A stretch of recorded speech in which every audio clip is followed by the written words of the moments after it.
purpose in this office is to remove interference, allow for proper nervous system communication with the body, which allows for proper cell replication or healing, which allows for proper function, which is health. So people oftentimes say, well, as you get older, aren't you supposed to kind of degenerate and decay? Well, this patient came in back in 1990 with some problems, came in for a while and left, and came back in 17 years later. Back in 1990, there was a small bone spur, but the disc space was nice and wide. Does everybody see that? 17 years later, with no chiropractic care, this is what it looked like. See how narrow that disc had gotten, how big the bone spur is? So people say, well, that's aging. I'm like, well, why do these still look good? It's not an aging process, it's a how long has the problem been there process. Now this patient came in back in 1984, small bone spur about the same place as his, but this patient was under regular chiropractic care for 22 years, and we took an x-ray in 2006. That disc space never got any narrower, and that bone spur never got any worse. Now, to me, this means that if you have degenerative disc disease, if we can get on it and get it moving properly, get it into a better position, you can stop that process. My favorite part about this is it's my mom, so I know she was under chiropractic care. So you don't have to just keep on degenerating and decaying.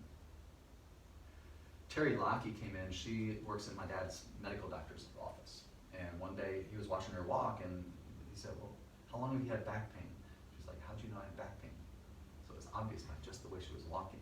But if we look at her spine, it was curving to the right, back to the left, back to the right. At T1 and T5, it was shifted to the right 13 millimeters. Do you think that's going to start wearing things out? She's in her 60s. Where's it going to be when she's in her 70s? So we started adjusting her. After the first few visits, she was feeling a lot better. After the first month, we did an x-ray and found that now it's going off to the right and back to the left, back to the right, but it's only going over to the right about 1.5 millimeters. And that's crossing over to the left about 4 millimeters. So, this isn't perfect, but do you think she's going to be functioning better when she's in her 70s?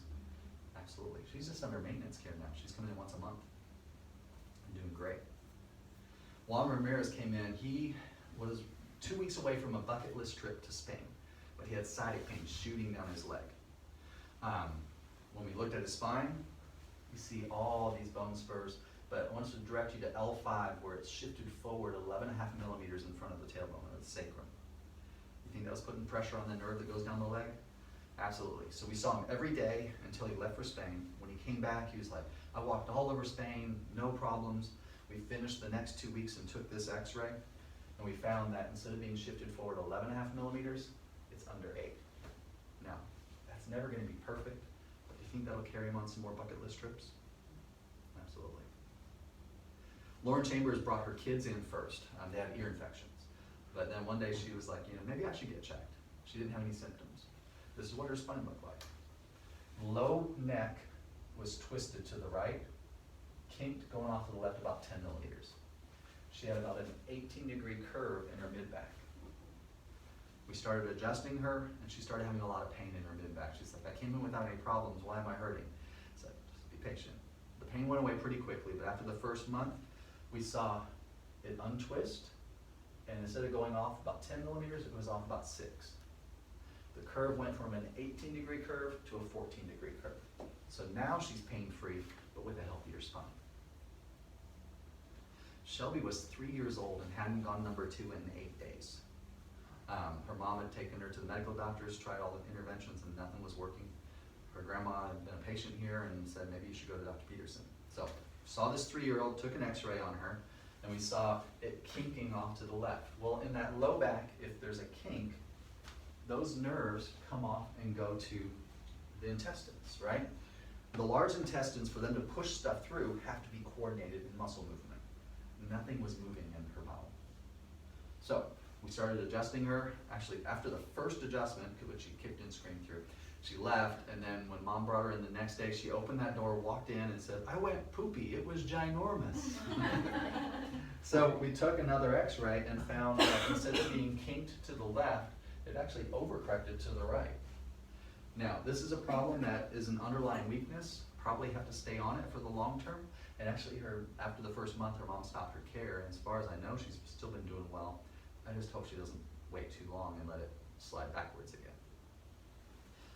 But kids are fun, but like I said, most of us don't go as kids. So Carolyn Smith actually started care when she was 77. She was afraid she was going to have to stop driving because she could hardly move her neck anymore. When we looked at her neck, it was wedged off to the left, really far off to the left.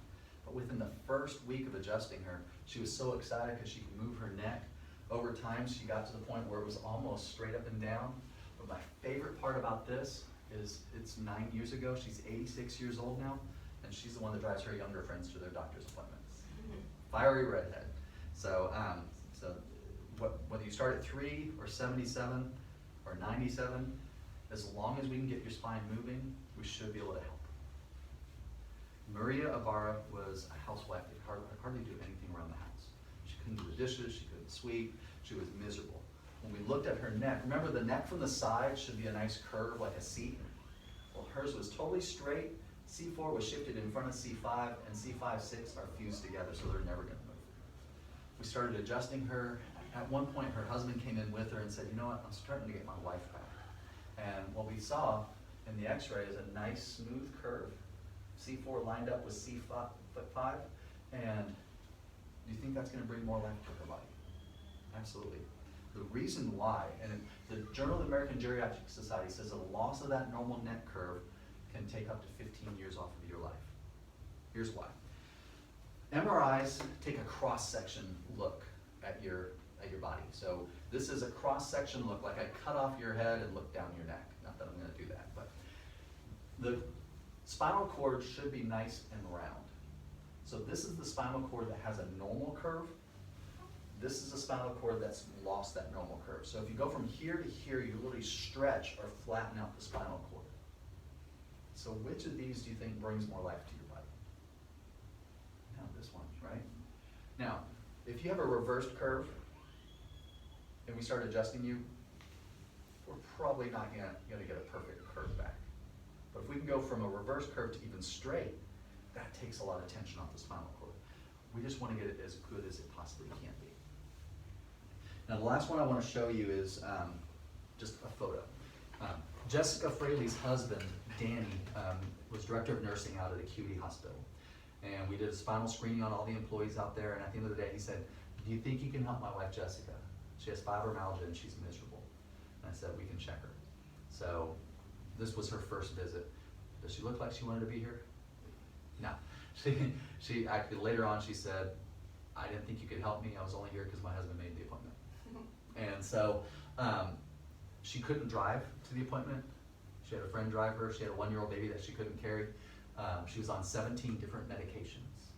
And so we found subluxation, started adjusting her, and the first thing that we noticed is that she started driving herself. And then she was able to carry her 1-year-old, and you could just see improvement. At the end of the year, we do a progress exam. So before we take x-rays at the end of the year, people write about their improvement and stuff and where they're at. She wrote that she had gotten off all 17 medications. I was like, that sounds like a good story. So we had her write her story. It was really good. So Joshua said, we should get a video of it. It's on our website. It's about 2 minutes long. This picture from the video, though, shows a different person.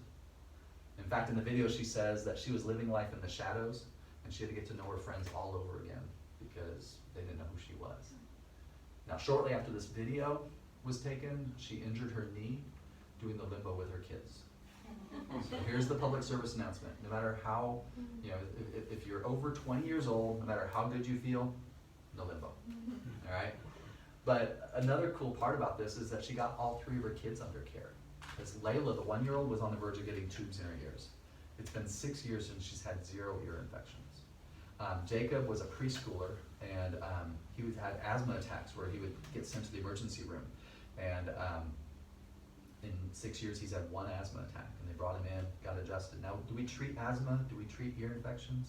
No, but we know where the nerves go. So we know what we can do to help the body to heal as optimally as it can be. And the cool thing is there was no way she would have ever been here if her husband wouldn't have said, hey, do you think you can help, right? So kind of the way I look at this is that y'all are getting into a lifeboat, because everything outside of these walls is just turmoil. It kind of squashes your health down. But what we try to do here is be a lifeboat, right? And if you're in a lifeboat and you're feeling better and you're doing better, just like the Titanic, you know, it sank in 1912. It didn't have enough lifeboats, but most of the lifeboats were only half full. And we know that there's a lot of people out in our community that could use our help. So we ask you to do something for us. So I'm going to pass these out. I'll give this to you. Just write your name at the top, and then there's 5 blanks. There's 5 blanks at the top that give you an opportunity to get someone a checkup. So a lot of people have never had their spines checked. So the consultation exam and x-rays in our office normally cost $265. Anybody that you put on that list, in one of your future visits, Josh or Ann will give you a gift certificate for them to come in for their exam and x-rays for just $20.